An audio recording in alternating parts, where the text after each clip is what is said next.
Coming up, we learn more about the obstacles that burn patients have to face on the road to their recovery.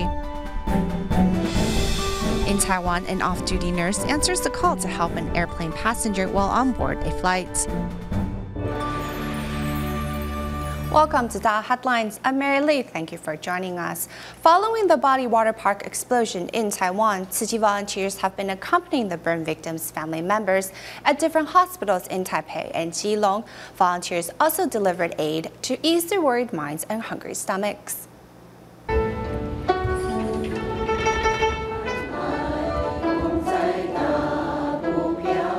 Family members kept crying as they could not take their minds off their loved ones. Tzu Chi volunteers gave out prayer beads, hoping to calm the minds of these families. For one burn victim's mother, her son's daily improvement is her biggest consolation.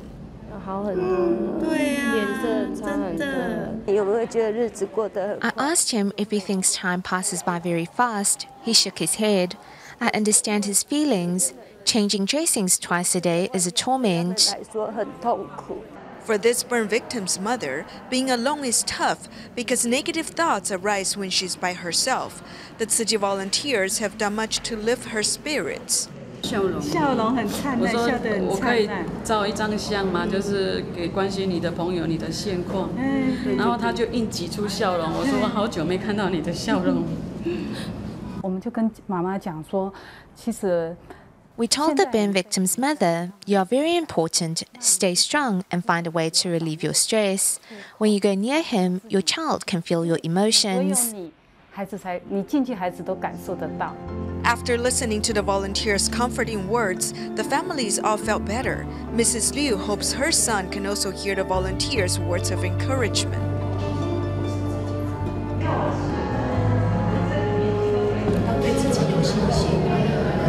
外面有很多爱你的人在等着你哦，好，祝福你，要祝福你可以赶快好起来，一天比一天的好。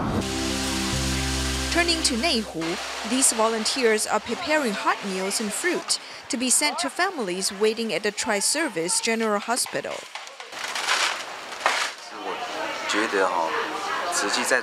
I think Tzu Chi volunteers are doing little things. However, these little things are important. You work hard to take care of the little things we have to deal with every day. In delivering hot meals, the volunteers are showing their resolve to continue to support the burn victims' families for as long as needed. Though hospitals in Taiwan continue to do all they can to save the lives of those injured at the body water park explosion, the death toll has unfortunately climbed to 7 as of July 17th. At the Taipei Tzu Chi Hospital, 11 of the burn victims remain hospitalized, including Mr. Jiang.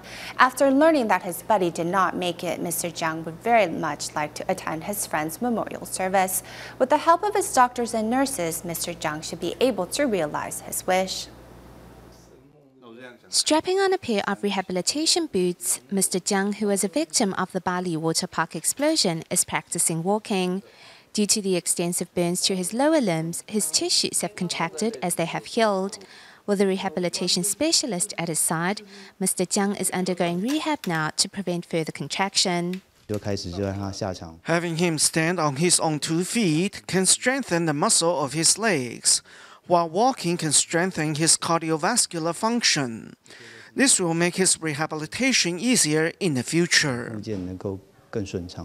Though he only walked for 15 minutes, Mr. Jiang is already worn out and his knees have begun to ache. However, encouraged by his doctor, Wang Shuwei, Mr. Jiang continues on with the exercise. This is really a lot harder than it seems, but my doctor has really helped me out a lot. He told me many things, so I have a clear goal to work towards now. He said, "Now I must live life to the fullest, for the sake of my friend." For Mr. Jiang, Dr. Wang is a teacher and also a friend. Not only does Dr. Wang offer him a direction in life, his frequent visits have made Mr. Jiang's rehabilitation and stay at the hospital much easier. Judging from his current progress, he should not have a problem with walking next week. At the very least, he can go out on a wheelchair. The road to recovery is a long one for burn patients like Mr. Jiang, but Taipei Tsuji Hospital shall do whatever it can to help them see things through. For burn patients, healing is a long process. If they can survive their initial injuries, they will then have to cope with painful physical rehabilitation. Then there is the unseen injury to their mind and spirit. So they must remember to be patient, determined, and always stay positive. Pedaling on a bicycle is not easy for someone who has been burned, as their tissues typically contract when healing, which limits range of motion. Thus, most burn patients will have to undergo physical rehabilitation to loosen their skin, joints, and muscles. While riding, they need to point their legs outward but straight at the same time. We will perhaps strap on different types of braces for them to help them stretch. Besides the painful physical rehabilitation, their mental scars are even more difficult to deal with. According to the Sunshine Foundation, on average, it will take severely burned patients 90 days to look into the mirror, and 200 days for them to accept their new look. It will take them 300 days to be willing to go out alone, and no one knows how long will it take for them to feel indifferent to others' curious eyes. And thus, about 1/3 of patients will require psychotherapy as well. They are typically depressed and suffer from post-traumatic stress disorder. They have a volatile temper and might have constant nightmares related to their burn injuries. Some don't want to talk about how they got injured, and about 30% of them are troubled by insomnia. Doctors say burn patients should not deal with their problems alone. They should seek a support group that can empathize and help them recover. When family members are cheering burn patients on from the sidelines, especially when the patients are in extreme pain doing their exercise, they tend to think their family has no idea what they are going through. But when they see others who have been there, they will become more hopeful. A burn patient should also take it easy when undergoing physical therapy and stay positive. By taking things one step at a time, they will eventually be able to overcome the injuries to both their body and mind. In 2006, a fire broke out at the Earth Treasury Temple in Jiayu City, Taiwan. After the firefighters arrived at the scene to extinguish the fire, an explosion occurred, injuring 13 of them. Next, we meet 2 of the firefighters who were injured in the explosion and hear their words of encouragement for the burn victims of the Body Water Park explosion.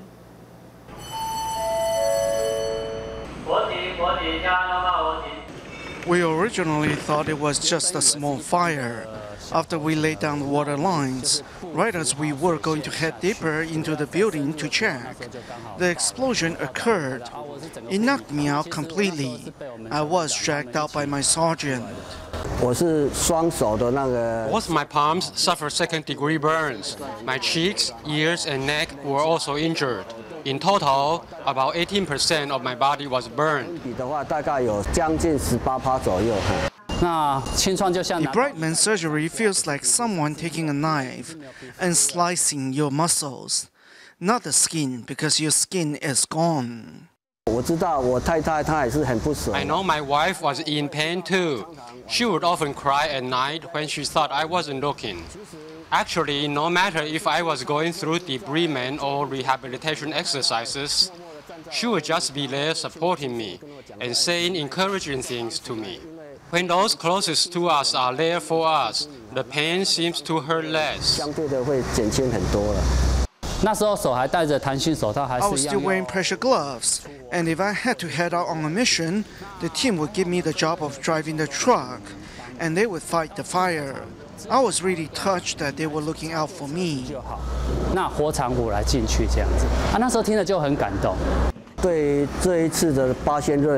I want to say to the burn victims of the Body Water Park explosion, as someone who has been there, don't give up.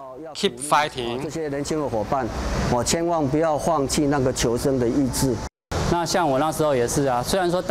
wore my pressure garment outside, although people looked at me weird. I just smiled back at them.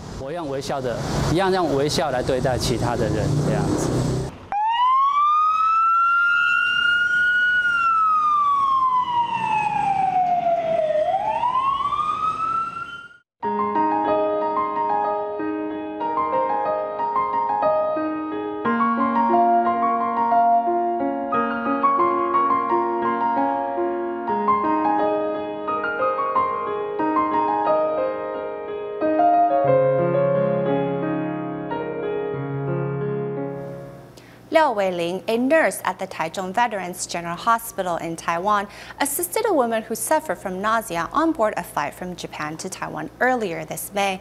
One of the passengers on board was extremely moved by the nurse's action. Hence, he personally wrote a letter to the superintendent of the hospital to commend the nurse.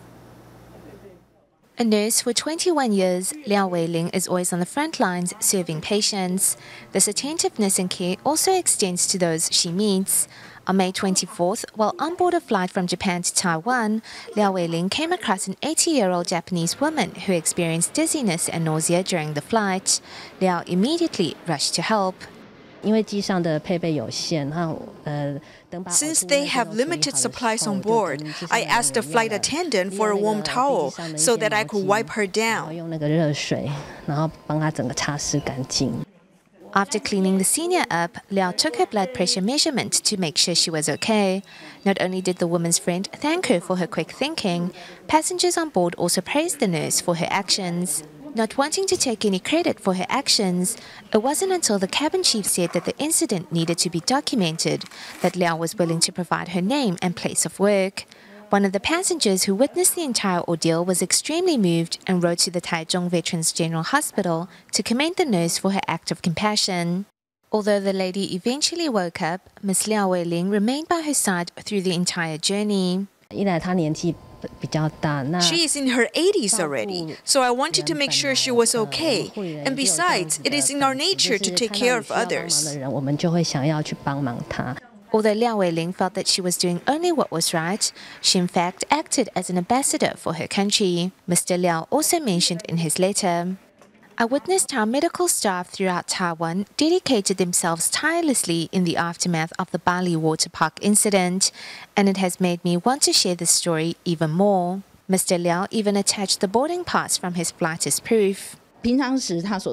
How she cares for and serves others at the hospital, she manifests the same attitude in her daily life. I think it's extremely commendable. Although taking care of patients' well-being is a nurse's job, Liao Weiling's courtesy and friendliness means that she takes it all one step further. As tastes change in Taiwan, rice, which used to be a staple food for many families, is being eaten less and less as the younger generation grows up on bread. Hoping to reintroduce the taste of Taiwan's rice to the public, local governments and small businesses are finding ways to give consumers a new and healthy way to enjoy rice.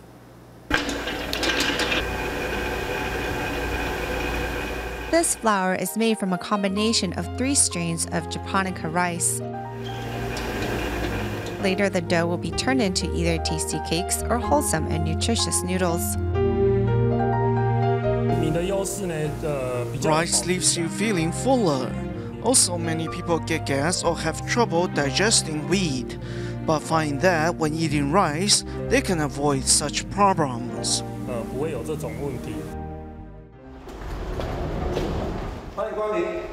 A native of Yunlin, Liao Mingji has been involved in the buying and selling of rice since young. In order to get Taiwanese to love rice again, 14 years ago he sent his son to Japan to study baking techniques based on rice flour. Liao would later open up the first bakery in Taiwan dedicated to rice flour baked goods. We want to encourage Taiwanese to eat more locally grown rice, like in Japan, where they insist on using domestic rice. This supports farmers by giving them the confidence that there will be a market for their rice and that they don't have to worry about prices being too low.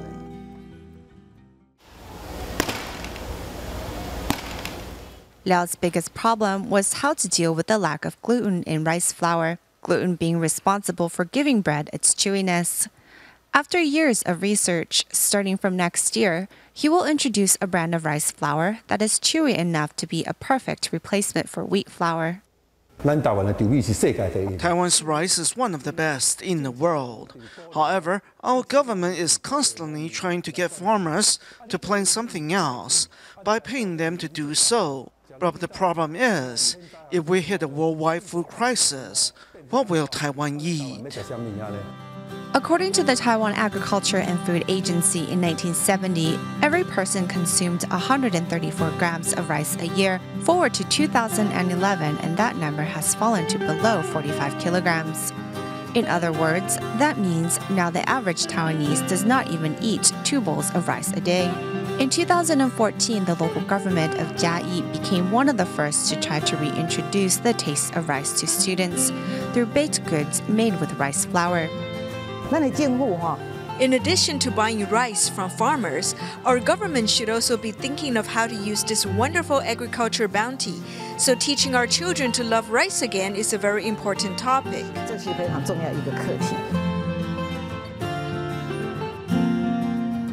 DaAi's recently established rice-based bakery can make up to 5,000 breads and cakes daily, enough for all of DaAi's 146 middle and lower schools. Normal bread is more airy, so you need to eat 2 or 3 to get full. But when eating this rice bread, 1 is enough. It is more crunchy and more fragrant. It tastes really good, and we can help farmers make money also. Currently, rice flour is twice as expensive as wheat flour, and thus its use has been limited to government-sponsored lunches. But once the grant from the Agriculture and Food Agency for this program expires, will efforts in this direction continue? We can only wait and see. In Yunlin, Taiwan, the Li family lived in a dilapidated warehouse without windows. To help this family get some fresh air and sunlight, Tzu Chi volunteers helped install a window for them. The volunteers also helped section off a space for their daughter's bedroom. Now living in a comfortable environment, the family vows to repay Tzu Chi's love. The Li family of 5 lives in a dilapidated home that used to be a warehouse. The building was without windows, thus Tzu Chi volunteers installed a window to provide ventilation and sunlight. The window cools down the place a lot. It's now much brighter too.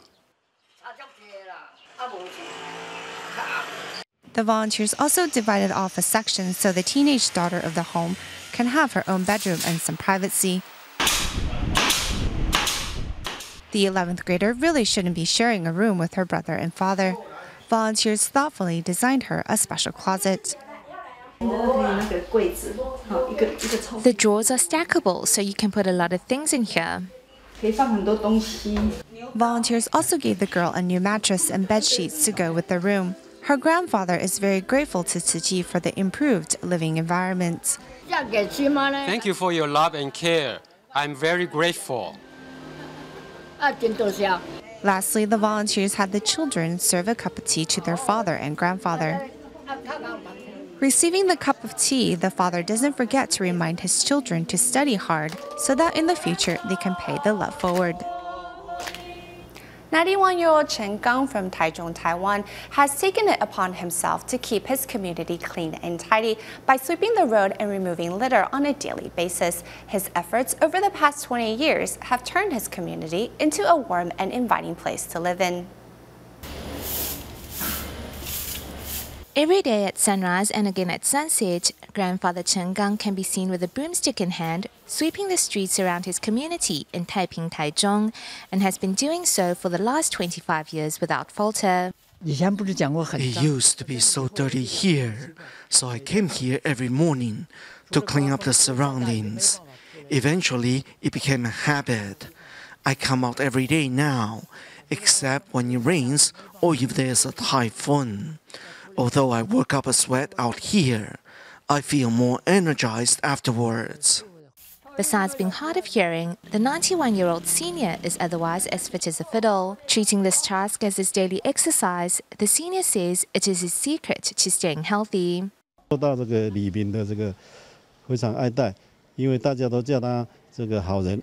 only is he liked by members of his community, even children look up to him as a role model.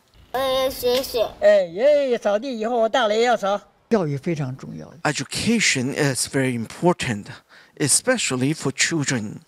If you just let them be, you're actually doing more harm than good. When children see me, they'll say, "Grandfather, thank you for your hard work." Grandfather Chen's efforts is not only an example for others to follow, he has also shown others that no act of kindness, no matter how small, is ever wasted. 2 years ago, Lin Guiying, who is originally from Yilan's Sanxing Township, happened to discover that a local tourist hotspot was littered with unsorted recyclables. After she received permission from the park to help with their recycling problem, she began driving from Taipei to Yilan each week to pick up the recyclables. Here's more.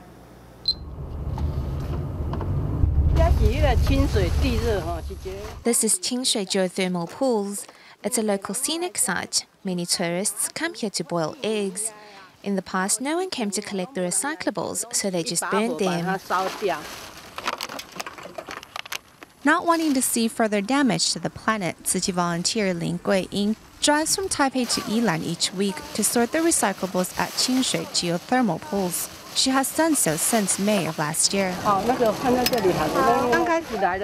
When I started, the recycling and garbage area was very disorderly.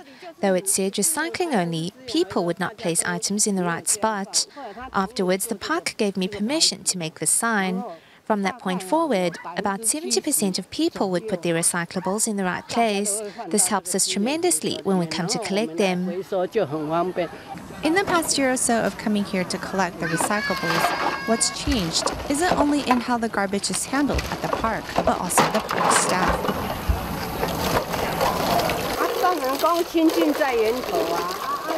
Master Zhen Yan reminds us to purify at the source.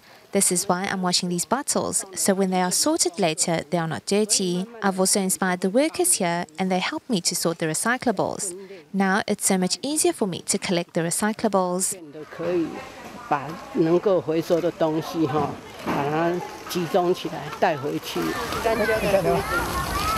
Picking up the recyclables for the week, Lin manages to fit it all into her sedan. I don't know how to drive a truck, and it would also cost money to buy a new car, so I just use my own car. People laugh at me when they see me using my car to collect recyclables, but for me, it's just about saving money. Lin also turned a plot of her unused land in Yilan into a recycling point so that her community can get involved in doing something good for the planet.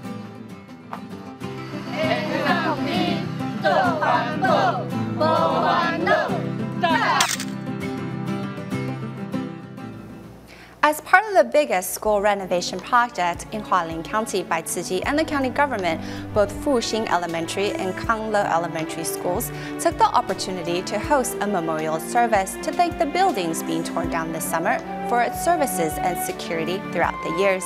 We will leave you with these images at the end of the program. Thank you for watching DaAi Headlines. Goodbye.